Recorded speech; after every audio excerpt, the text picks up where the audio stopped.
بسم اللہ الرحمن الرحیم۔ ہندسوں میں بٹی زندگی، تحریر مجید احمد جائی، با آواز انیلا افضال ایڈوکیٹ۔ یہ ایسے وقت میں لکھ رہا ہوں جب مجھے خوف اور اداسی نے چاروں جانب سے گھیر رکھا ہے۔ رات ہے اور بے حد تاریک ہے۔ ایسے میں افسانہ تو لکھا جا سکتا ہے، لیکن پیش لفظ لکھنا امر محال ہے کہ میں نے کبھی پیش لفظ نہیں لکھا۔ مجھے معلوم ہی نہیں کہ یہ کیسے یا کیوں لکھا جاتا ہے۔ درج بالا الفاظ محمد جمیل اختر کی دوسری کتاب ہندسوں میں بٹی زندگی کے پیش لفظ سے لیے گئے ہیں۔ محمد جمیل اختر سے ملاقات نہیں رہی، لیکن ان کے افسانوں اور مائکرو فکشن تحریروں سے میں ان کے ساتھ ساتھ گھوما ہوں۔ درد سہے ہیں، طنز سہے ہیں، معاشرے کی بے انصافی پہ ٹسوے بہائے ہیں، دل سے آہیں بھری ہیں۔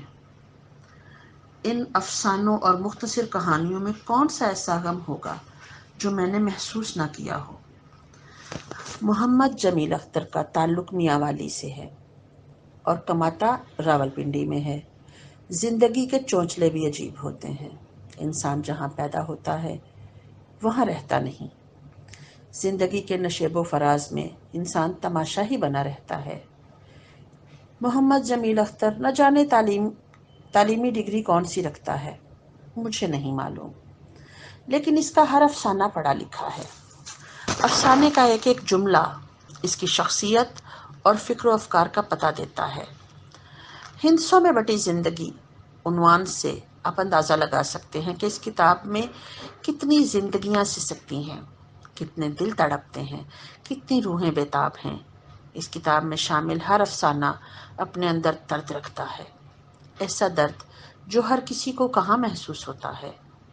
محمد جمیل اختر نے غریب طبقے کی زندگی کے مسائل، دکھ درد عیاں کرنے کی کوشش کی ہے۔ صابن بیچنے والے کے دکھ، مسافر زندگی کے دکھ، آلودگی میں رہنے والے انسان کے دکھ اور ان جیسے بہت سے دکھ ہندسوں میں بٹی زندگی میں پیش کر کے ان کی آواز بنے ہیں۔ محمد جمیل اختر نے نچلے طبقے کے مسائل، درد و غم، فکر و افکار کو اپنے افسانوں میں جگہ دی ہے۔ ان کے افسانوں میں تکنیک اور موضوعات کا تنوع اور اختصار نمایاں ہے۔ انہوں نے معاشرے کے کمزور طبقے کو بطور خاص موضوع بنایا، جن کو بہت سے افسانہ نگار نظر انداز کر جاتے ہیں۔ محمد جمیل اختر انسان کی نفسیاتی گتھیوں میں گہری دلچسپی رکھتے ہیں۔ وہ غم روزگار اور تنہائی سے پھوٹنے والے نفسیاتی مسائل کی عکاسی خوب کرتے ہیں۔ بعض افسانوں میں نے انہیں سامنے پایا ہے۔ یوں محسوس ہوتا ہے جیسے محمد جمیل اختر ایک نبض شناس کی طرح ہماری رگ رگ سے واقف ہیں اور ہمارے چھوٹے چھوٹے دکھوں اور مسائل کو بھی محسوس کر رہے ہیں۔ ہندسوں میں بٹی زندگی میں کل 19 افسانے اور 25 مائکرو فکشن کہانیاں شامل ہیں۔ یہ کتاب 2020 میں سری پبلیکیشنز لاہور راولپنڈی سے شائع ہوئی ہے اور اس کی قیمت 500 روپے ہے۔ اس کے ناشر محمود ظفر اقبال ہاشمی صاحب ہیں اور انتساب محترم محمد حامد سراج مرحوم کے نام کیا گیا ہے۔ 143 صفحات پر خوبصورت کاغذ اور دیدہ زیب سرورق سے مزین یہ کتاب اپنے اندر دکھوں، محرومیوں، اداسیوں اور ٹوٹتے خوابوں کو بسائے ہوئے ہے۔ اگر آپ خوشیوں کی تلاش میں ہیں تو اس کتاب کو ہرگز نہ پڑھیں۔ ویسے اس دنیا میں خوشیاں شاید ناپید ہو چکی ہیں۔ پہلا افسانہ یادداشت کی تلاش میں ایک ایسے انسان کی کہانی ہے جو ذمہ داریوں کا بوجھ اٹھاتے اٹھاتے اپنے آپ کو بھول چکا ہے۔ 15ویں سواری ہمارے معاشرے کا المیہ ہے۔ کنویں کا آدمی بیانی انداز میں بہترین افسانہ ہے۔ یہ جملہ دیکھیے، میں کہتا ہوں کہ وہ لوگ جب گند پھینک رہے ہوتے ہیں تو اپنے ناک پر رومال رکھے ہوئے ہوتے ہیں اور آنکھیں بند ہوتی ہیں۔ وہ گند پھینکتے ہوئے شاید ذرا دیر کو بھی نہیں سوچتے ہوں گے کہ کوئی انسان کنویں کے اندر بھی ہو سکتا ہے۔ خواب میں لکھی گمشدہ کہانی۔ انقلابی لڑکے کی آواز پر ایک قلم کار اس کی پکار پر دروازہ نہیں کھولتا۔ یہی معاشرے کا المیہ ہے۔ ہم حق سچ کا ساتھ نہیں دیتے۔ مصنف نے خواب میں کہانی تلاش کرتے ہوئے ہمارے دلوں کو جھنجھوڑا ہے۔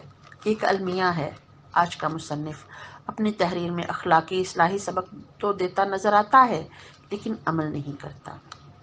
اس افسانے کا یہی مرکزی نکتہ ہے۔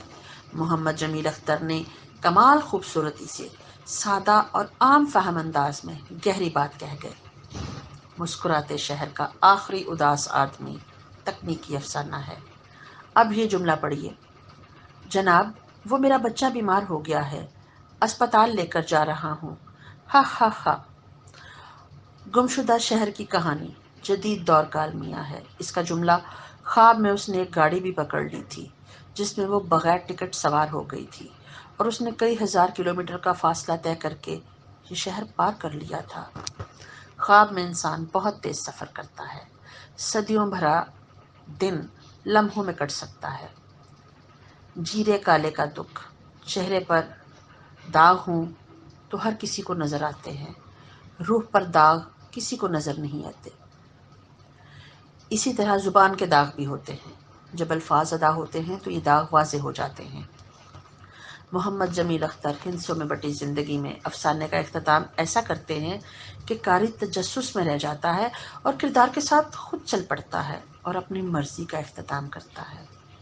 بعض افسانوں کا اختتام نامکمل رہ جاتا ہے۔ ایسا کرتے ہوئے محمد جمیل اختر تخیلاتی طور پر قاری پہ فیصلہ چھوڑ دیتا ہے کہ اب اس کی جو مرضی ہے ویسے ہی اختتام کر لے۔ محمد جمیل اختر ہندسوں میں بٹی زندگی کے ہر افسانے میں کئی افسانے پیش کرنے کی تکنیک کمال خوبصورت سے استعمال کرتے ہیں۔ قاری محو رہتا ہے اور افسانے کے اندر چھپی کہانیوں کے تانے بانے بننے لگتا ہے۔ ہر افسانے میں محمد جمیل اختر کے اعلیٰ فکر و افکار واضح محسوس ہوتے ہیں۔ ہر افسانے میں یوں محسوس ہوتا ہے جیسے مصنف ہمارے سامنے بیٹھا ہمیں سنا رہا ہے۔ محمد جمیل اختر نے مائکرو فکشن میں بھی نام کمایا ہے۔ ان کی پہلی کتاب ٹوٹی ہوئی سڑک کے مائکرو فکشن کہانیوں پر مقالہ جات لکھے جا چکے ہیں، اور ہندسوں میں بٹی زندگی میں شامل مائکرو فکشن کہانیاں میرے نزدیک پہلی کتاب سے کہیں بڑھ کر شاندار ہیں۔ اختصار کے ساتھ پیش کی گئی یہ کہانیاں بہت کچھ سوچنے پر مجبور کر دیتی ہیں۔ زیادہ کہانیوں میں جنگ، بم اور روٹی جیسے مسائل پیش کیے گئے ہیں۔ استاد محترم، کیا ایسا ممکن ہے کہ ہم یہ ایٹم بم بیچ کر بہت سی روٹیاں اور کپڑے خرید لیں؟ بدتمیز، دفع ہو جا۔ اس جملے میں کتنی گہری چوٹ کی گئی ہے۔ چاہے بوتل میں قید آدمی ہو یا ایک نابینا محبت کی سرگزشت جیسی ہر کہانی میں آپ کو فکر و فن کے اعلیٰ نمونے ملیں گے۔ محمد جمیل اختر کو دوسری معیاری اور بہترین کتاب شائع کروانے پر پورے دل سے مبارکباد پیش کرتا ہوں اور شکر گزار ہوں کہ انہوں نے ہندسوں میں بٹی زندگی ہمیں عنایت کی۔ اللہ تعالیٰ ان کے علم و عمل میں برکت عطا فرمائے، آمین۔